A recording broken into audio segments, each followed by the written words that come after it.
Wow, an amazing new skill set that I've never known before. Hide pivot rows with MDX.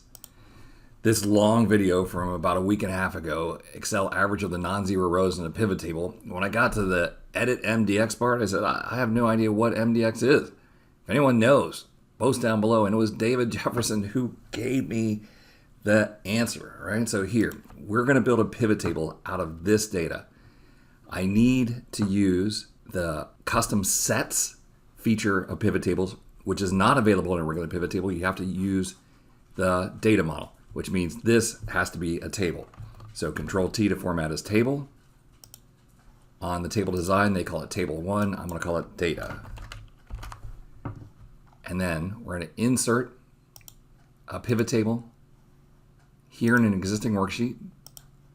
I'm going to add this data to the data model. That checkbox right there. Make your pivot table more powerful is what it should say. Click OK. All right, we're going to put products down the left-hand side. We're going to put sales in the pivot table, sum of sales. Nice. I'm going to take sales again, and I'm going to change this one to be average of sales. Double click here and change to average of sales. Click OK. Now, a little bit of rearranging of the pivot table. Take the values area and move it above product like that. And my goal that other day was I want to show sum of sales, all of the items, but I want to hide the average sales. So I want to see each item, what the sum of sales is, then the total sum of sales, and the average sales.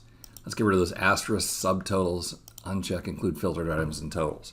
Now, the thing I did know how to do last time is to hide these rows using something called fields, items, and sets. Here on PivotTable Analyze, fields, items, and sets, I'm going to create a set based on row items. And I showed this in the video the other day. So we come down here to the first average of sales, choose that item, and delete. I'm going to delete each item all the way down.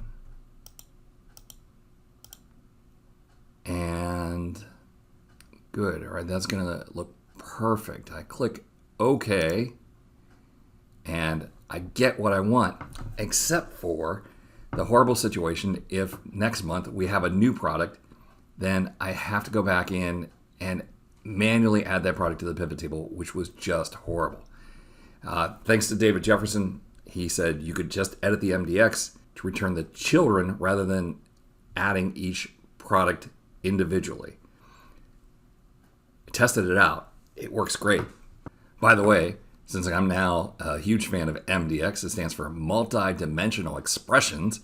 It's a query language for OLAP using a database management system, all right, using OLAP cubes. And actually, when we choose the box for add this data to the data model, we're adding that data into an OLAP cube. All right, so here's the new MDX that we're going to use.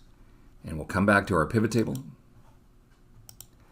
And under Pivot Table Analyze, Fields, Items, and Sets, we're going to manage the sets. There's set 1. We're going to edit. And then down here, we're going to edit the MDX. Now, when I do this, they're going to warn me that there's no going back. Once you modify the MDX definition, any additional modifications can only be done using MDX as well. Never going to be able to use this dialog box again. Click OK to continue. All right. So here is the MDX, and you'll see that what we're doing is getting sum of sales for product apple, sum of sales for product banana, sum of sales for product cherry. And that's a very tedious way to do it because next month, if we get a new item, we're going to have to edit all of that. All right, so I'm going to paste this in. So we just do sum of sales, data, dot product, and then dot children. That says all of them. Right? And then for the sum of sales, we do all. Average of sales, we do all. Test the MDX. The syntax check was successful. Click OK. Do we recalculate the set with every update? I don't know. Let's turn it on. Click OK. Click Close. All right, now here's the huge test. We're going to go somewhere here in our pivot table. I'm going to create a new item. Let's go with mango at 999, and then another one, peach at 111. And we come back into our pivot table and simply go here to pivot table analyze and click refresh. Oh, there it is. Mango and peach automatically updating thanks to using the .children in MDX multi-dimensional expressions. Thanks so much to David, who knew MDX and took the time to leave that comment. That right there will save me so much time in the future. There's a pivot table with all of the sales detail and then one line at the bottom with the average of those sales. That's beautiful. Well, hey, I want to thank David for sending it in, and I want to thank you for stopping by.